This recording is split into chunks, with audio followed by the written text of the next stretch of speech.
allora eccoci tornati in studio per il nostro appuntamento settimanale con il Memento, la nostra rubrica nella quale ricordiamo e aggiorniamo i telespettatori sugli argomenti e le grandi opere che si stanno facendo, quali sono i problemi che si incontrano e quali sono ovviamente i passi avanti invece che si fanno. Allora, questa settimana parliamo del nuovo ospedale di Padova in apertura perché questa settimana si è parlato di fondi. Allora, cos'è successo? È successo che l'ex sindaco di Padova, Massimo Bitonci, ha convocato i giornalisti per come dire, ufficializzare una richiesta alla Fondazione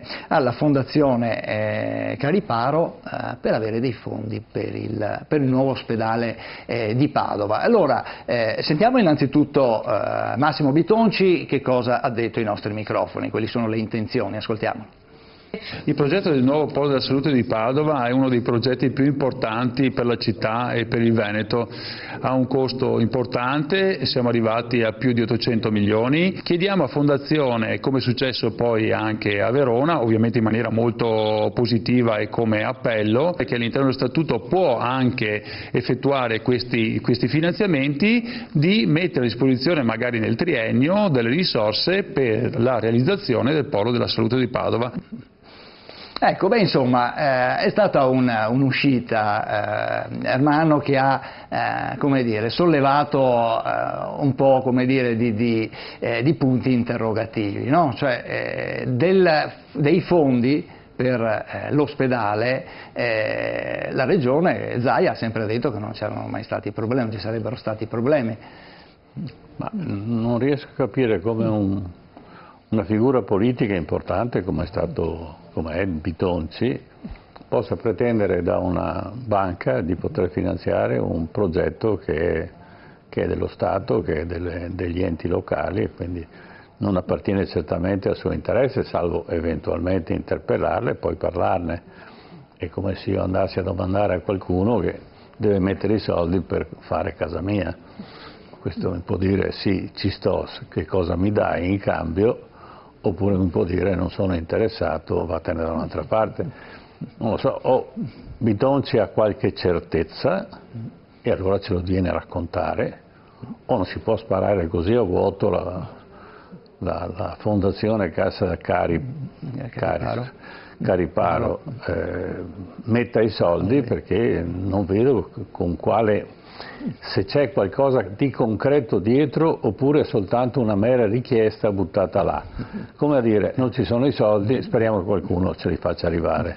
Ecco, tra l'altro proprio la questione economica è stata sempre ribadita anche dal Presidente della Regione, Luca Zaia, che ha sempre detto che i soldi non sono un problema, e lo ha detto anche nel momento in cui è stato ufficializzato nel luglio scorso l'accordo con il Comune, che è arrivato. Io non so se Bitonci parla a nome di Zaia, penso che ognuno parlerà per proprio conto, certo. Di conseguenza non posso coinvolgere Zaia in quello che dice Bitonci, salvo che Bitonci non dica siccome Zaia mi ha detto il contrario, allora chiedo la Cariparo, ma poteva chiedere anche un'altra banca, perché doveva essere proprio la Fondazione della Cassa di Risparmio a rispondere. Ecco, questo mi lascia un po' basito. Ecco, ma sentiamo anche Zaia che cosa ha detto in quell'occasione, ascoltiamolo, l'ha detto appunto davanti a tutti i giornalisti.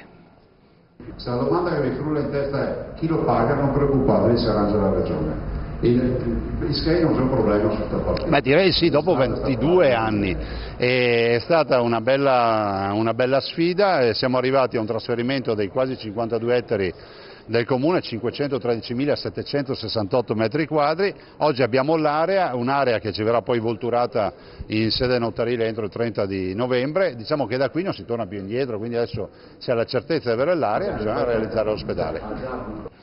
Ecco, beh, nella parte, diciamo, non dell'intervista si sentiva appunto il Presidente che diceva i problemi, se vi frulla in testa che c'è un problema di soldi, qui il problema non c'è, ci pensa la Regione.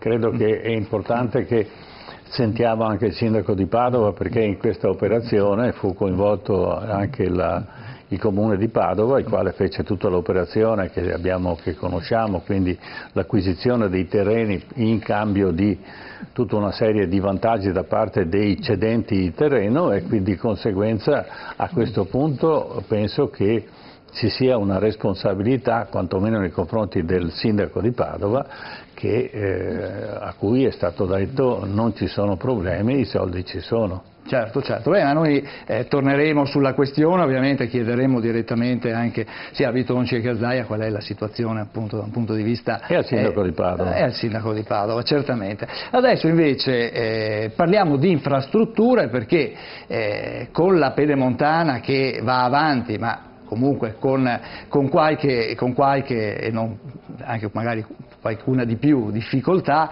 nei cantieri, ci sono anche i comuni del territorio che iniziano a muoversi in previsione appunto di un completamento della Pedemontana, ed è di questa settimana proprio l'accordo siglato tra i comuni dell'Alta Padovana, che chiedono, proprio in vista dell'inaugurazione della Pedemontana, un potenziamento della statale del Santo. Sentiamo il servizio di Denis Maran.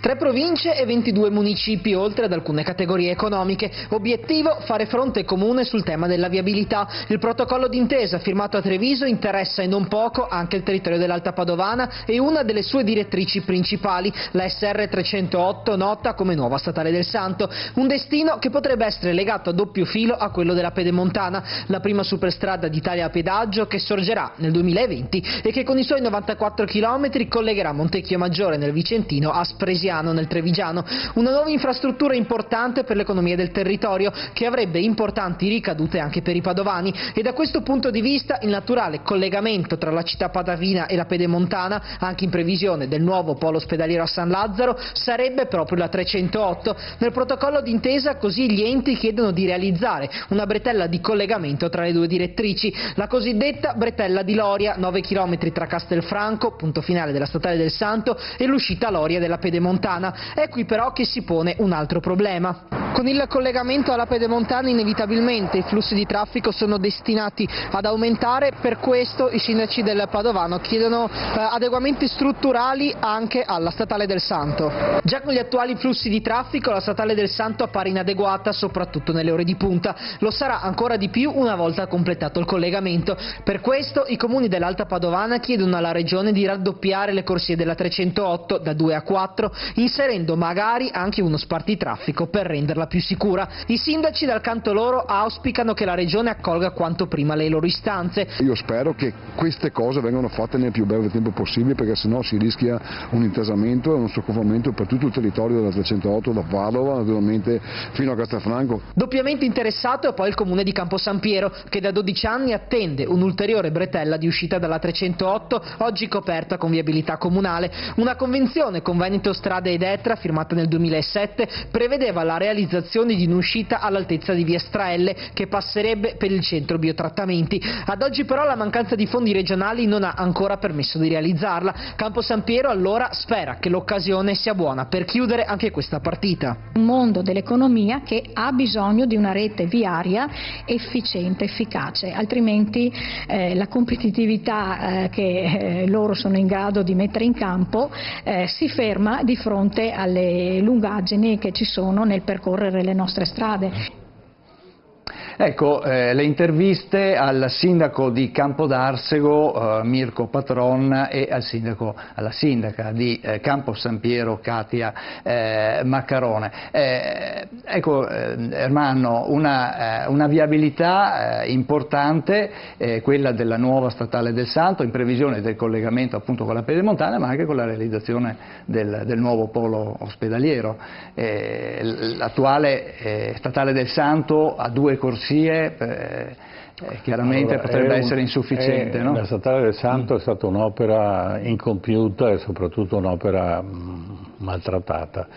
Noi abbiamo un'area molto vasta del centro del Padovano e del Veneto e del Trevigiano che sono sfornite di vie di comunicazione, ma vediamo il traffico che c'è, soprattutto la parte camionabile, che impedisce una scorrevolezza e un collegamento diciamo,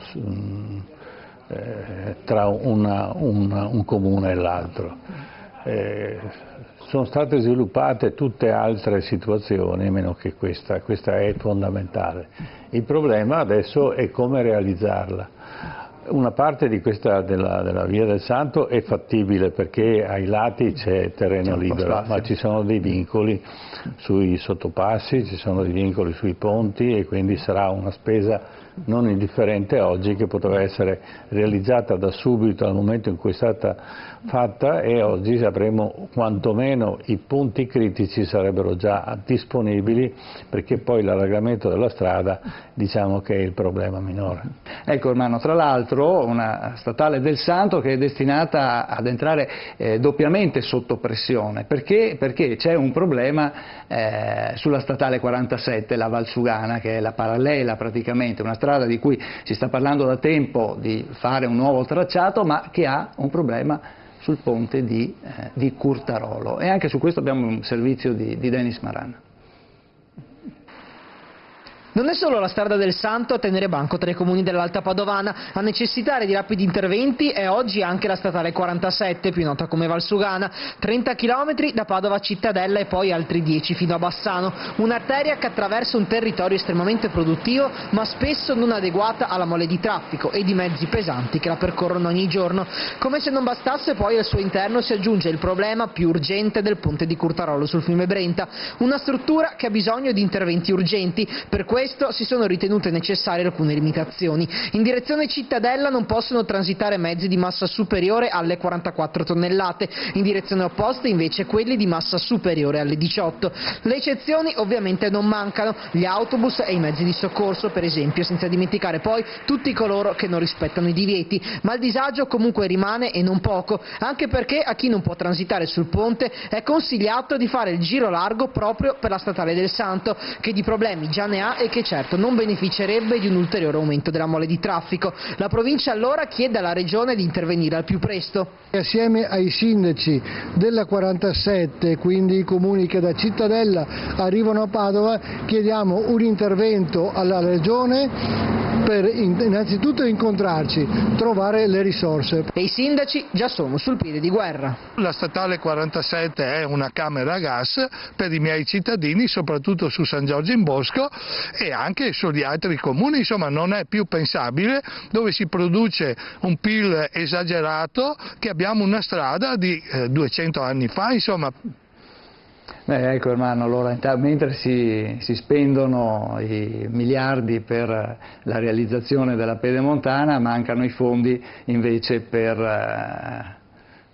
la viabilità. Ma i fondi credo che ci siano, il problema è fare le opere, farle bene, farle secondo i criteri e diciamo con una visione del futuro sulla viabilità. È chiaro che sono state sacrificate le ferrovie a suo tempo per una ragione meramente politica, e oggi tutto passa attraverso diciamo, i camion, e quindi c'è un consumo energetico strepitoso, c'è un inquinamento mostruoso e soprattutto la vivibilità non è mai sufficiente.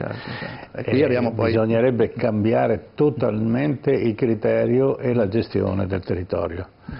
E questo naturalmente vedo che c'è un certo immobilismo, salvo qualche sparata che non finisce mai.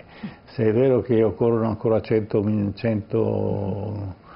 milioni per aggiustare alcune problematiche del Mose che non è ancora entrato in funzione, direi che conviene sistemare la strada del Santo, perché in questo caso risolveremo più problemi che non il Mose che non funzionerà mai. Quindi buttare via ancora soldi in quella direzione è assurdo.